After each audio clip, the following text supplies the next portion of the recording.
La chope est tiède.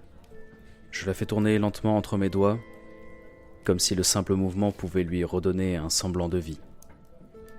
La mousse s'est déjà affaissée, résignée, collée aux parois comme une pensée qu'on n'a pas su retenir. Elle a abandonné, elle aussi. Autour de moi, la taverne respire fort, lourdement. Les voix s'entrechoquent, les rires éclatent, puis se brisent contre les poutres. Le bois grince sous le poids des années et des corps fatigués. Les bottes raclent le sol avec la lenteur de ceux qui n'ont nulle part d'autre où aller.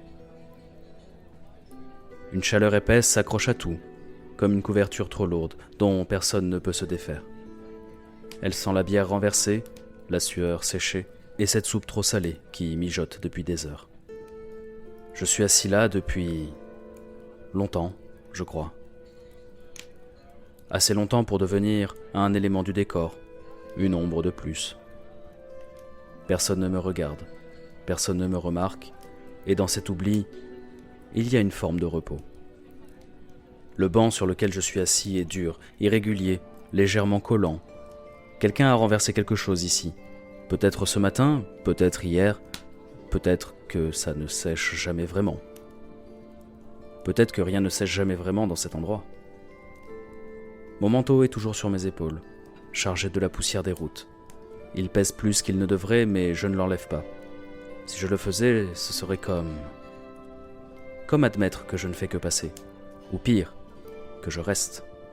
Et je ne sais pas laquelle de ces deux vérités m'effraie le plus. Un rire éclate derrière moi, trop fort, trop net, presque tranchant. Un groupe de jeunes, sans doute.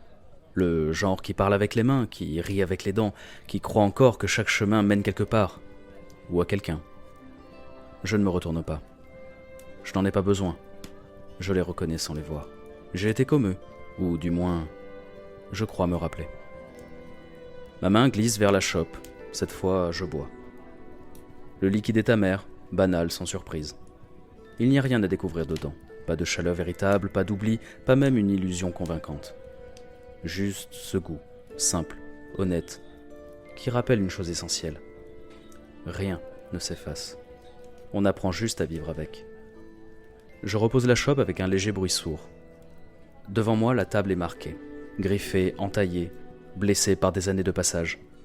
Des initiales malhabiles, des symboles sans signification claire, des dessins interrompus. Autant de tentatives de laisser une trace, de dire « j'étais là » dans un monde qui oublie vite. Je passe mon doigt dans une entaille plus profonde que les autres. Le bois est lisse à l'intérieur, poli par le temps, les gestes et peut-être les regrets. Je pourrais graver quelque chose, moi aussi. Un nom ? Le mien ne me semble pas utile. Un souvenir ? Il glisse. Il s'effrite dès que j'essaie de les tenir, comme de la cendre entre les doigts. Une promesse ? Non. Cela fait bien trop longtemps que je n'en fais plus. Alors, je ne grave rien.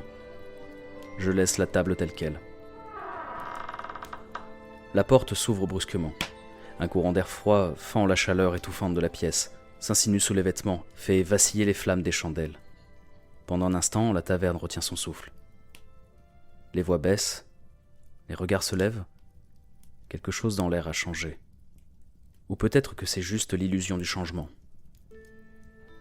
Puis tout reprend, comme avant, comme si rien n'avait vacillé, toujours comme avant. Je ne regarde pas la porte. Je ne regarde personne. Croiser un regard, ce serait déjà trop.